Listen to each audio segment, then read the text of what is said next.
Hello student, तो आज हम पढ़ेंगे 9th क्लास का जो स्ट्रक्चर ऑफ एटम है उस चैप्टर का, केमिस्ट्री का जो चैप्टर है हमारा 9th क्लास का, उसका हम एक क्वेश्चन लेते हैं। ठीक है, तो हमारा क्वेश्चन क्या है, सबसे पहले हमें क्वेश्चन पढ़ना है। ठीक है, क्वेश्चन पढ़ने के बाद हमें अपने आप समझ में आता है। ठीक है, तो हम क्वेश्चन पढ़ते हैं। The relative atomic mass of copper is, copper कितने टाइप के होते हैं? 2 टाइप्स के। कौन कौन से? एक 65 होता है और एक 63 होता है। कॉपर 63 और कॉपर 65। ठीक है, कॉपर 2 टाइप्स के होते हैं। ठीक है, क्योंकि ये आइसोटॉप्स हैं। ठीक है, हमने आइसोटॉप्स आपको पढ़ाया था एक लेक्चर में। ठीक है, आप देख सकते हैं उसे कि आइसोटॉप क्या होते हैं,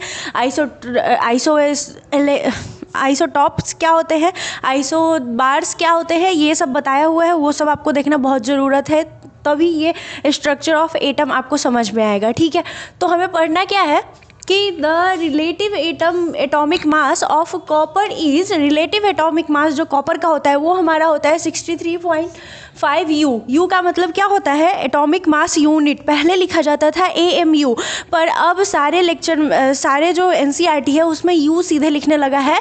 इस बार वाला जो NCERT न्यू बना है ना, उसमें लिखने लगा है सीधे यू, जो कि होता है एटॉमिक मास यूनिट। AMU के बदले यू लिख देता है कि यूनिट हो गया। ठीक है, it exists as 2 isotopes which are copper 63, दोनों का एटॉमिक नंबर 29 ही होता है, 29, बस उसका एटॉमिक वेट बदल जाता है। तो इसका होता है 29 कॉपर 63 एंड कॉपर 65।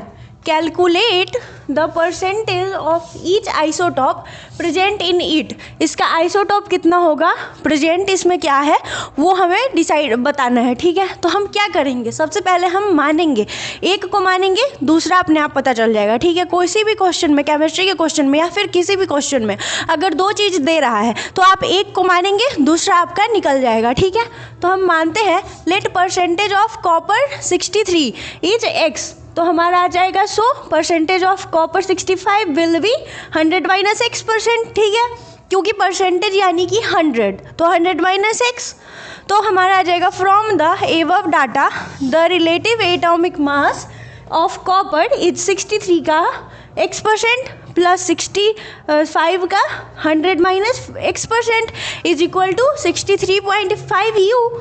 तो हमारा उससे आ जाएगा 63 into u by 100 plus 65 into 100 - x by 100 is equal to 63.5।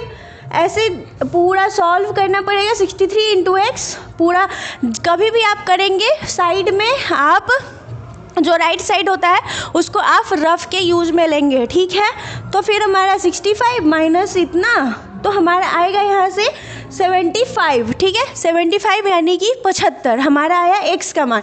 फिर हम hence the percentage of copper 63 वाले निकाल देंगे, जो कि हमारा 100 - x था, तो वो हमारा 75% है।